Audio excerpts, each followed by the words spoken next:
د لوګر د امنیه قومندانۍ پورې اړوند ټول نظامي منصوبین په ځانګړو نظامي جامو سمبال شول. په همدې تړاو جوړه شوې ناسته کې د یاد ولایت امنیه قومندان سربیره یو شمېر نظامي منصوبینو ګډون کړی و. ورته مهال مسؤلینو یونیفورم پلي کېدل په نظامي برخه کې ګټور یاد کړ او زیاته کړه چې په دې سره به ولس وکولی شي امنیتي ځواکونه وپېژني او د ستونزې په وخت کې په اطمینان ورسره همکاري وکړي.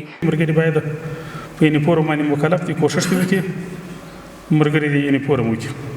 الحمدلله والمنه نن د موږ تاسې نظامي ملګري ټول په نظامي یونیفورم باندې سمبال د امیر المؤمنین د اطاعت فضا کې وي. له بل پلوه بیا د لوګر اوسیدونکي د امنیتي ځواکونو د دغه کار څخه ستاینه کوي او دا په نظامي برخه کې یو نیک اقدام بولي. یونیفورم خو خلک بدې پیږي چې دا پولیس ده، نظامي کس ده او تیرداریږي د اسیار مشکل هغه سره مطرح کوي او که یونیفورم نه هغه څه پیږي دا څوک ده یونیفورم چې دا دام ډېر خوښ ده.